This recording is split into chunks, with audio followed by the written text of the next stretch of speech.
What's good, guys? We're back at it again with another video. This is going to be our second drop today, and as you can see from the title, today we're going to be breaking down Ian Jackson.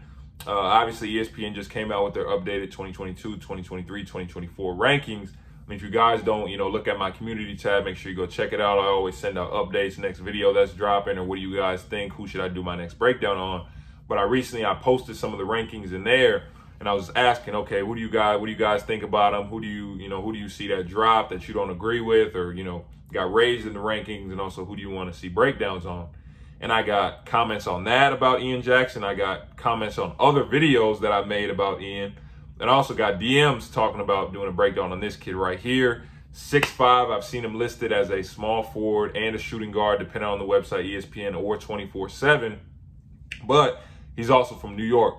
If you guys haven't noticed, in a lot of my recent breakdowns that we've been doing, it's a lot of players coming out of New York, New Jersey. You got the Simeon versus DJ. Remember what I said in that video? That environment in that gym was crazy. I hadn't seen something like that since what I was saying, Pebblebrook Wheeler, Norcross Pebblebrook, Norcross Westlake, games like that in Georgia. So just that environment there, and just seeing how many players that I'm starting to see at the top of these classes, especially these ones coming up. You got Ian, we just did Nasir. He's from Jersey. Then you got Elliot Cadeau. He's from Jersey. We have to do his breakdown too in class of 2024. But all these players, I'm just letting you know now, you're starting to see something happening in that, Jersey, New York. You're starting to see something. Remember what I said? All these players coming with a chip in their shoulder, and they're all dogs, and they're going to go get after it. But with Ian, just like every other player in the class of 2024, I haven't seen anything about him. I'm excited because I got a lot of comments, DMs about doing this exact breakdown. So I'm not going to hold you guys up any longer. Ian At 6'5", it doesn't take a lot of space for Ian to raise up and knock it down. This is a solid set, but it also shows how Ian has great awareness of where he is on the floor and can also finish with defenders helping over.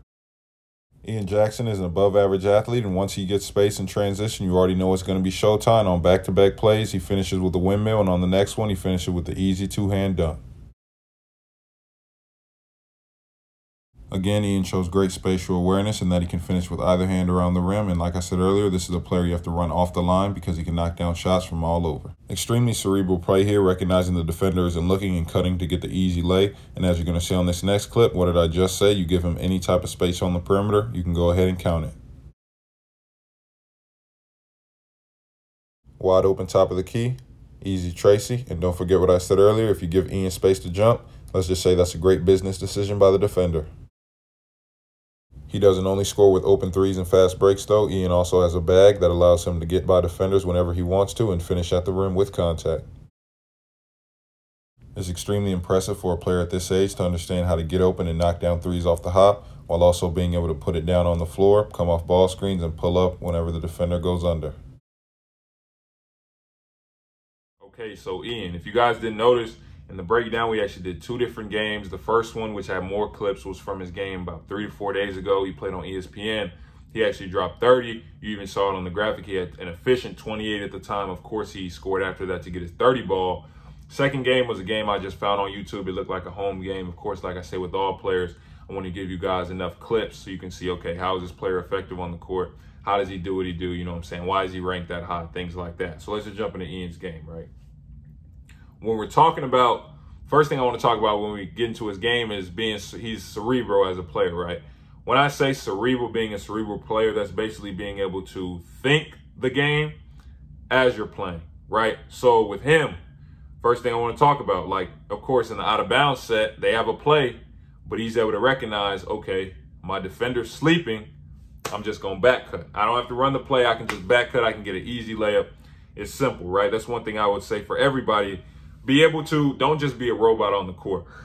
Be able to recognize stuff in real time and react to it and then make plays off of that, right? Or with him, another aspect of being cerebral, right?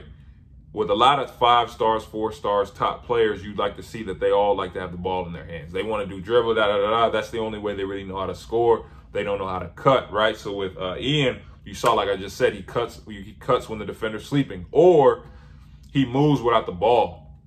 He's not just stagnant on the perimeter and just watching his teammate whenever his teammate has the ball, things like that. No, he's constantly moving, which makes you that much harder to guard, which is one of the reasons why Steph is so unguardable in the league, because not only is he deadly with the ball in his hands, he's probably even more deadly without the ball in his hands. So with Ian, we talk about this with our kids all the time. Like when you want to get open, especially as a shooter, because you guys saw he can knock down shots.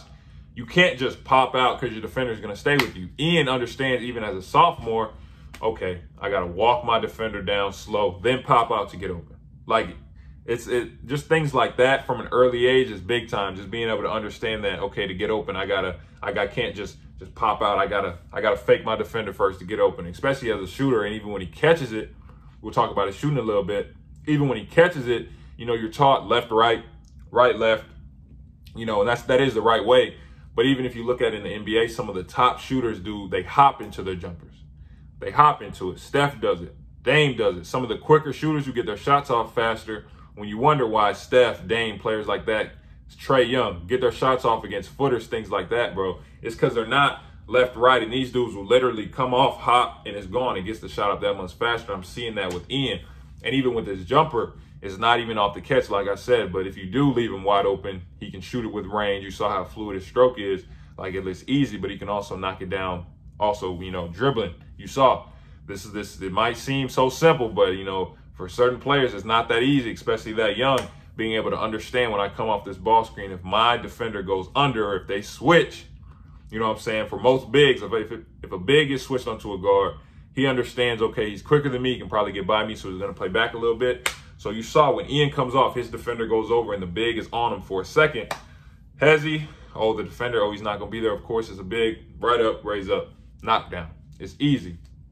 Another part of his game is his, like I talked about in the breakdown, like his spatial awareness, right? So we're just really understanding where you are on the court in relation to the rim and things like that. So in his offense, you know, he isn't just playing on the perimeter. You guys saw that he's setting screens, he's rolling, he's playing in the middle, things like that. And sometimes for a lot of players, playing in the middle is, you know, one of the hardest spots, because once you get it there, first of all, that's the focal point of the defense. They don't want you to get it into the paint. So once you do, everybody's collapsing on you, everybody's around you, so you got to make split-second decisions. So you saw when he does the pick and roll to the middle, he instantly recognizes that the big's coming over. Okay, doesn't matter, let me just go up strong and finish. Or he gets it on the other end of the court in the middle of the paint. He sees the same type of thing, but he quickly just goes around. Just seeing that, like I just said, just seeing being able to get open, score in the middle of the paint, not only score on the perimeter, that's big time. This dude is also an above-the-rim athlete.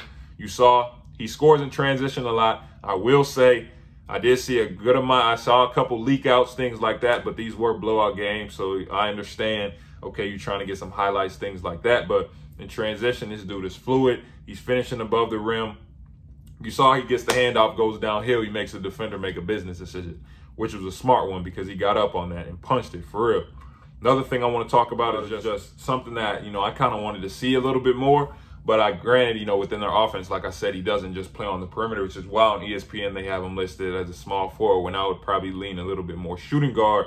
I wanted to see what he can do with the ball in his hands. Can he get by people? Can he create his own shot? Things like that. You know, he would show flashes of it. You saw the one play, he gets the one-on-one, the ISO, snatch, then I'm coming back between the legs and I'm right by my defender.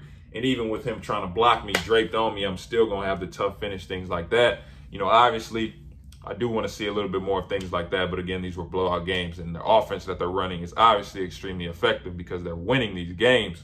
So at some point, of course, he'll probably be able to show all of his game, you know what I'm saying? Not just, okay, I'm playing the 4 on this possession, on this one, I'm playing the 2, I'm playing the 3, which is what, you know, a lot of top players have to do at times because, you know, the people that are around him might not be as versatile on the court, right? But for him, like I said with Nasir, these dudes coming out of New York, New Jersey, they coming in here with chips on their shoulders, especially with this 2024 class.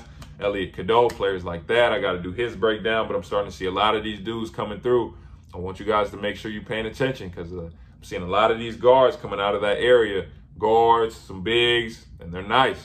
They're nice, and they're not backing down for anything. But I'm really excited to see his development over the next couple years. Same thing with Nasir, same thing with any other player we do breakdowns on that's on the younger side. Can't wait to see what they become in the future. Like, share, subscribe, turn on post notifications. Appreciate you guys watching. Remember what I always say, if you guys want subscriber breakdowns that get posted on the channel or one-on-one evaluations, hit the website. Appreciate you guys watching. I'll see you guys next time in the next video.